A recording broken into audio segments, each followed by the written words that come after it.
Today's daf we're going to be learning is Ketubot daf Kaf Dalet. It's the daf for Shabbat. Today's daf is sponsored by Judy Teeter Schwartz in memory of her beloved mother-in-law, Bernice R. Cohen Schwartz, Rachel Bela Bat, Rabbi Shalom Chaim V'Dreza Gensa, who celebrated her 99th birthday this year and is being buried on Friday in New York.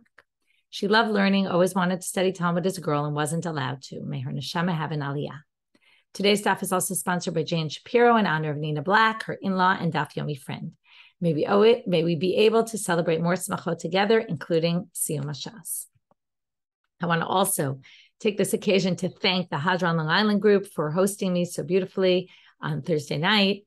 Thank you for hosting me. Thank you for having me. Thank you for being an amazing and very active Hadran group. And thank you particularly to Malki Klein-Spitz for hosting.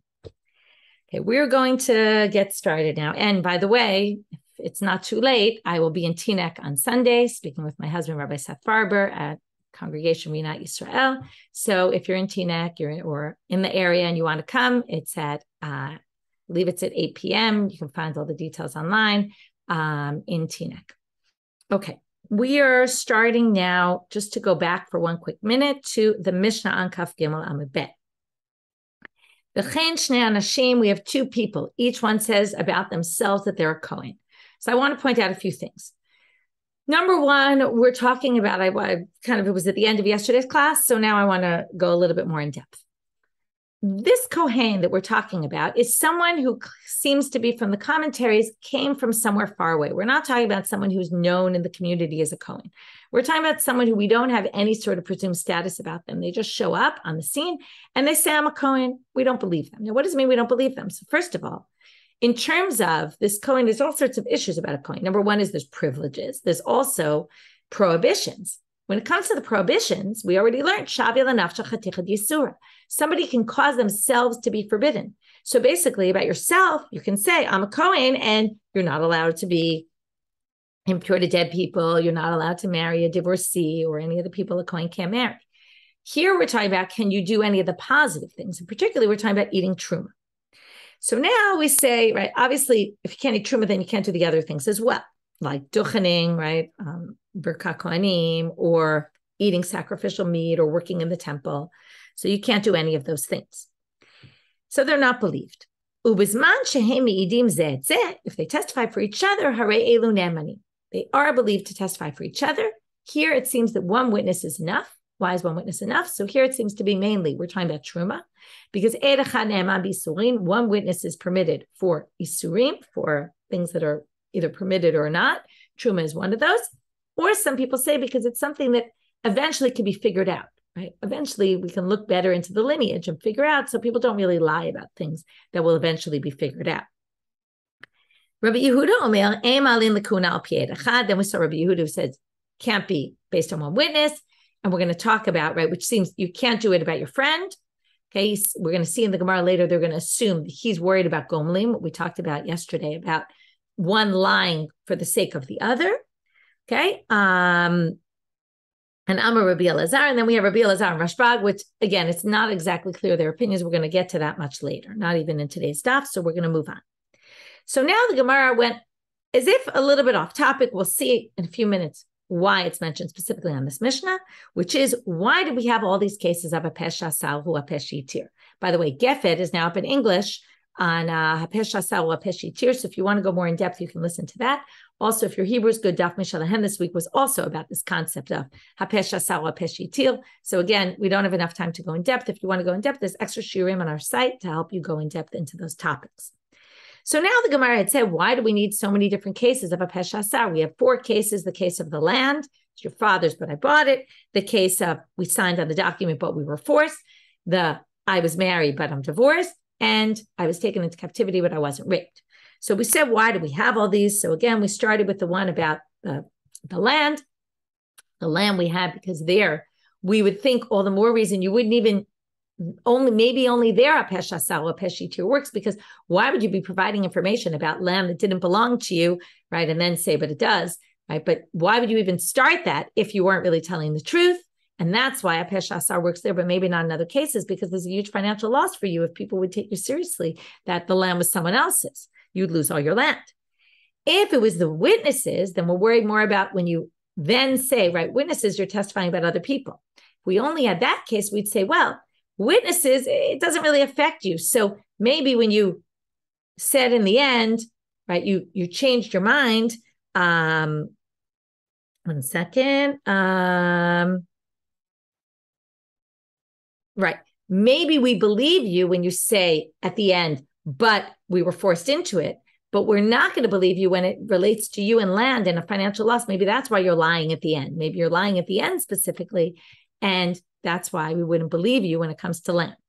So that's why you need both those cases. Now, starting from the top of our daf, if we have both these cases, you would say mishum de mamona. Those are all financial issues. So financial issues will believe you. But, right, again, since you forbade, so we'll let you permit. But if it's a married woman issue and what's your marital status, then we're not going to allow that. Because that we're much more strict. So maybe we won't allow hapesh hasa. So that's why we need that case as well. Nishbeitu Torani lamali. Why do you need then the case of captivity? For ready, we have the eshad ish. So mishum de kabai lemitne imishinisei pawedim areza lo tetze. That's all to get to that very last line of the Mishnah that had said, if you marry anyway, right, in a case where there are witnesses and it's not a case of hapesh hasa, then we don't let you get married. If you're already married, we don't, right, then we won't let you get married. But if you're already married, we won't make you get divorced. And that was specifically for that case. That's why we had to bring in that fourth case. Not because really you needed to know for hapesh hasa, but specifically for the other. If it's not hapesh hasa and we're going to forbid you, well, b'diavad, if you're already married, we'll allow. Well, that only works. Remember, we had a whole debate. Was that said about case number 3 and 4 or just about case 4? So it works to say that you need that fourth case if you say that that line was only about the case of the shvuya. This was a debate on the previous page. But the one who said it about the first case, that it was also about case number 3, the Eshadish case, then you wouldn't need the shvuya case. So they answer a different answer. They wanted to get to this case of 2 women who were taken into captivity and each one could testify about the other, right? That's why we wanted that case.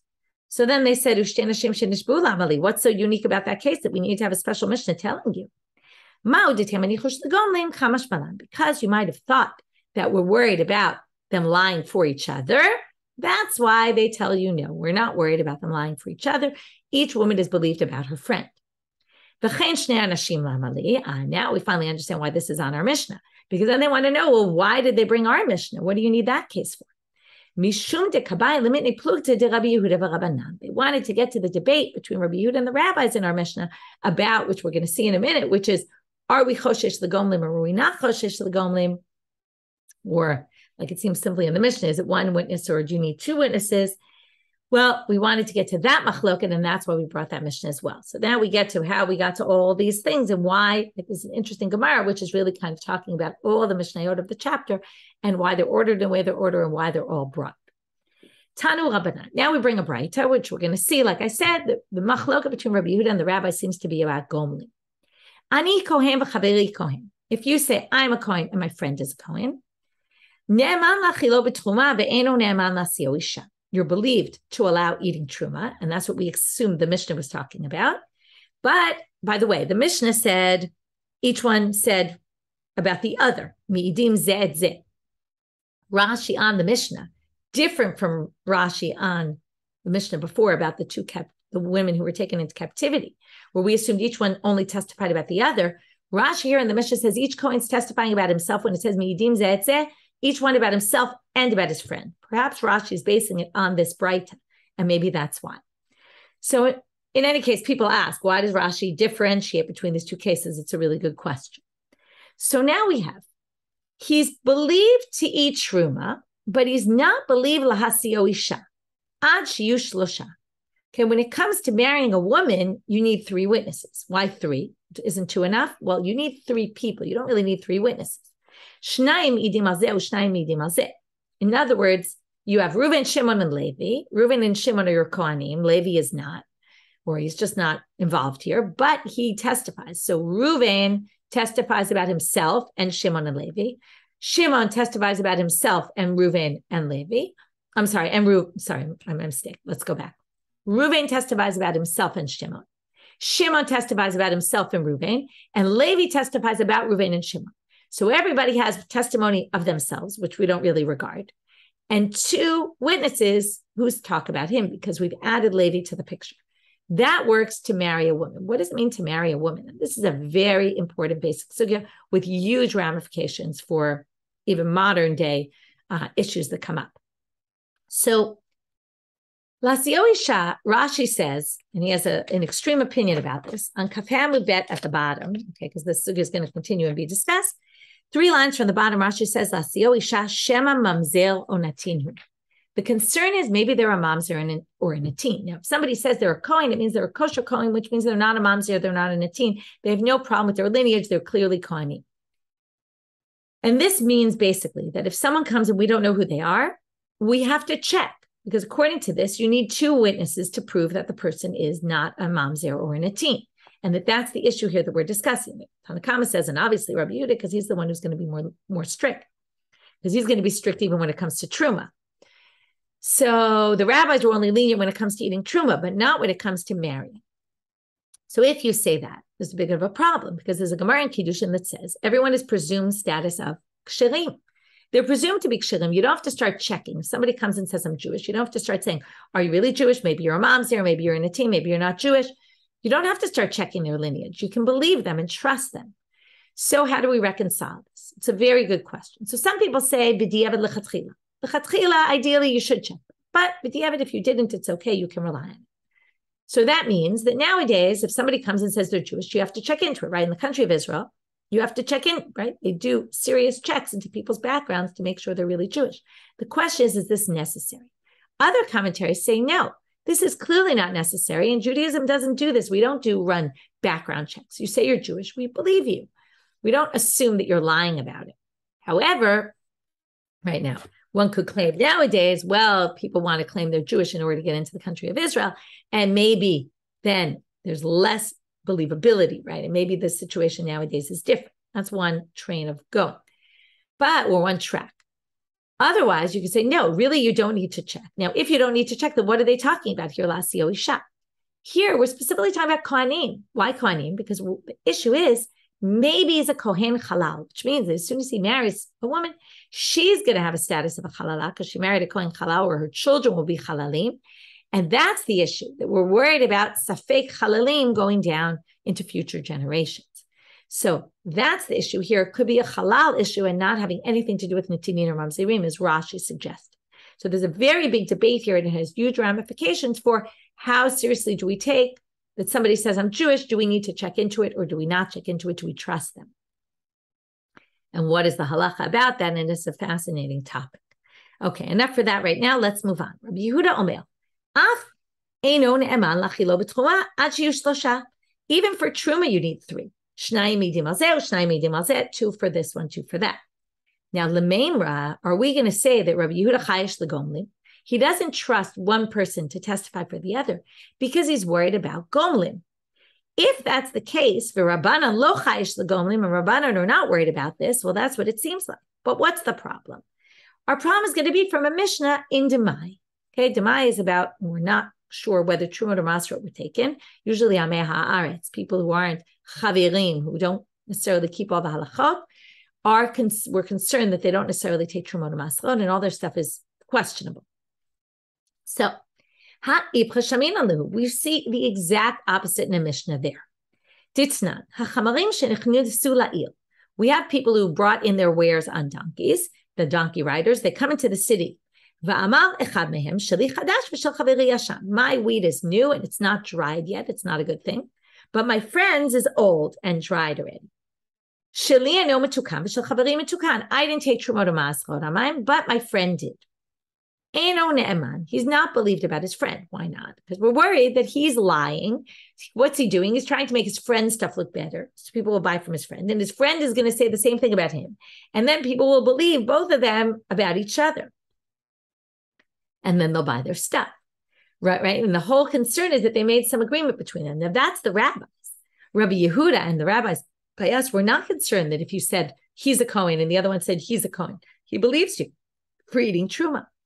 Rabbi Yehuda Omer Ne'eman. Rabbi Yehuda specifically in this case believes them. We're not worried about Gomlim. So they actually flip positions.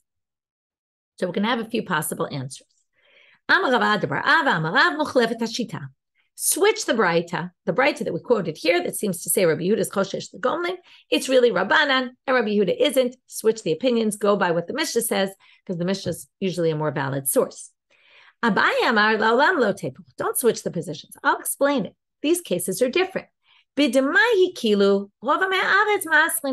though we're concerned maybe they didn't take Truma Maso, really most of them do. This is just a Chumrah. That's why Rabbi Yehuda wasn't Choshesh L'Gomlim here, even though he was Choshesh in the other case, right? In the other case, he was concerned they're going to lie about Kehuna, but we're not concerned they're going to lie about Demai, because it's only a Chumrah anyway. Okay, so Rava says that's very nice that you say this. I'm a Rava, de Rabbi Yehuda Kashya. So you resolve that one, but de Rabbanan Lo Kashya, but what about the rabbis? The rabbis also say the opposite. You can't say they were more lenient in Demai. They were actually more strict in Demai. Ella. So that you already resolved. Like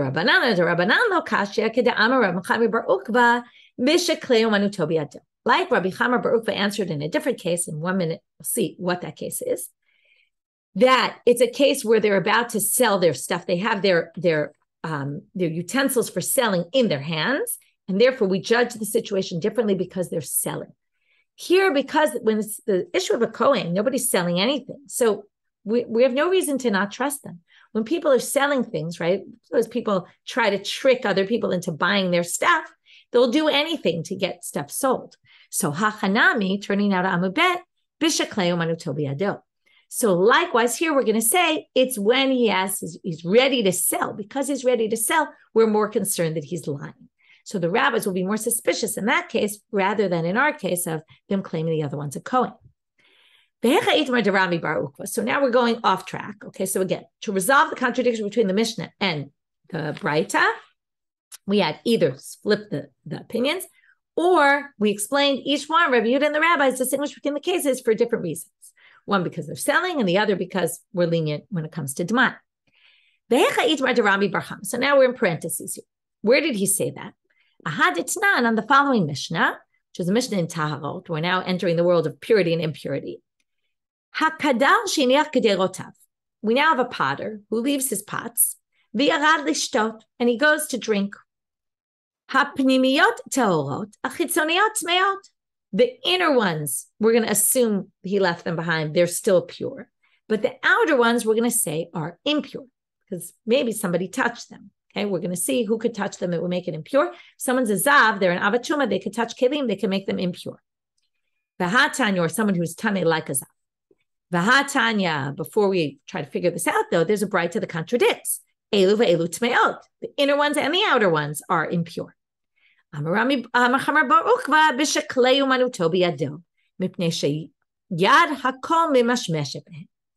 we say they're all tmeot, it's when he goes down to drink from the river and he leaves his utensils. Now, in a store, what happens? You go into a store to buy things, everybody touches everything in the store, right? You touch it, you want to feel it, you want to see.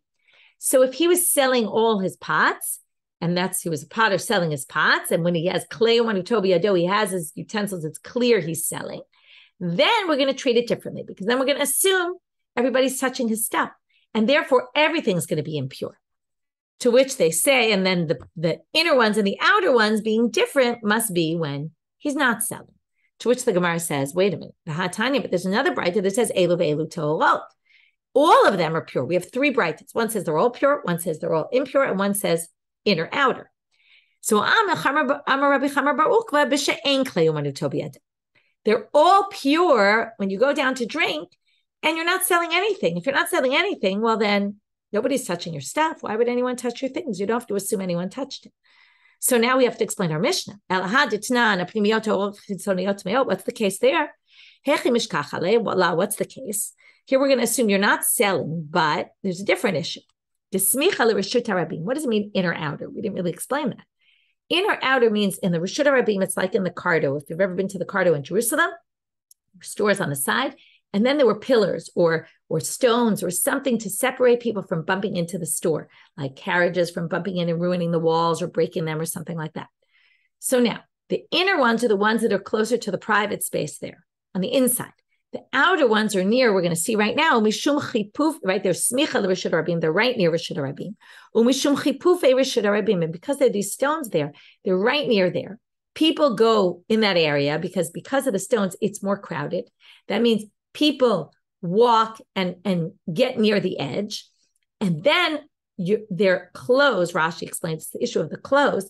This choma v'zav is also midras, anything they step on, or theoretically, if their clothes, which are impure things they're wearing, also if they get inside the airspace, some people say even if they just go on top of the kli, that will make the utensil impure.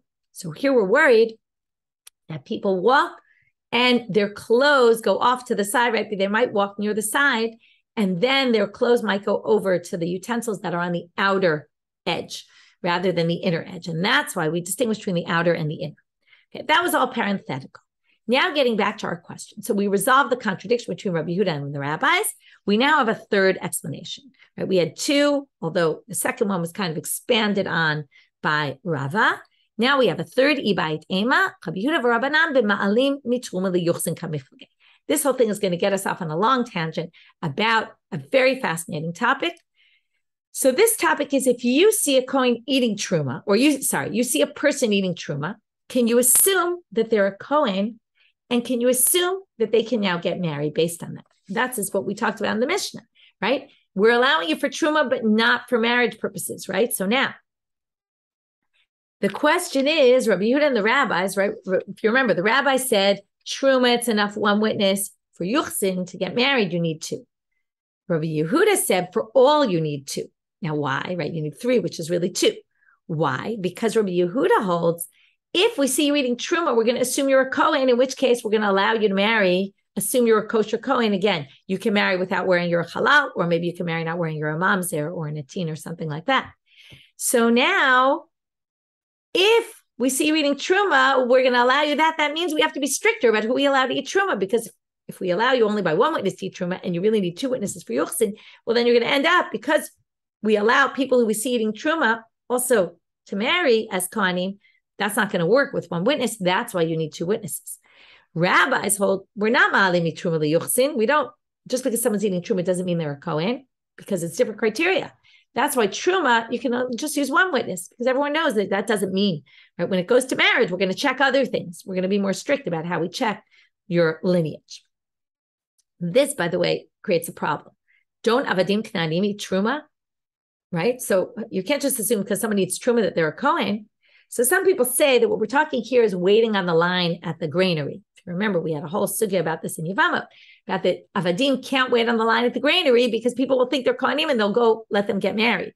And that was this. There was also a debate there. Can they? Can't they? Seems to be the same debate we're having here. And that's why some commentaries say we're not talking about actually eating truma, but waiting on the line at the granary. Now, if we're already raising this question of if they see you eating truma, we have a debate. Can we let you marry as a Kohen or not, the kosher Kohen? If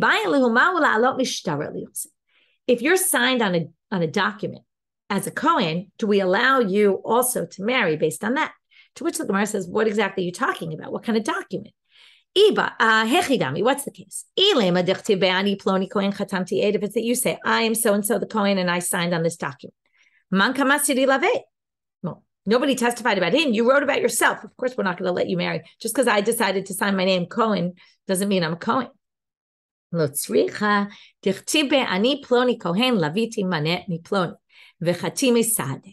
It's a case where you said, I am so-and-so the Cohen.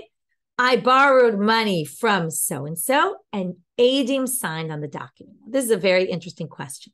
No. When they signed on this document, were they paying attention to the fact that I wrote I'm a Kohen?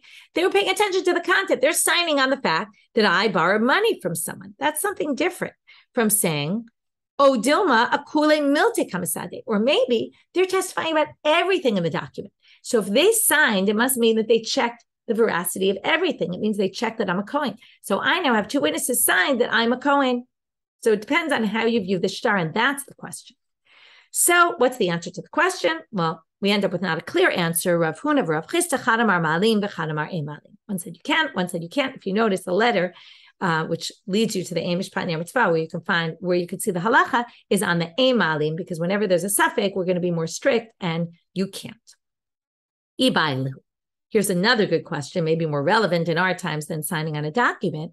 If you see someone duchenim, they're doing the Birkat Kohanim, the blessing of the Kohanim, can you assume that they're a Kohen and you can marry them as a Kohen? Again, assume they're a kosher Kohen, they're not a halal, so the children won't be safek halalim.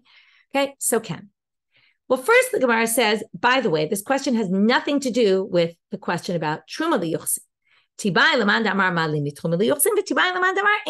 can ask this question both according to each opinion there. The one who says you could go from Truma to Yuchsin, still you're going to ask the question here. If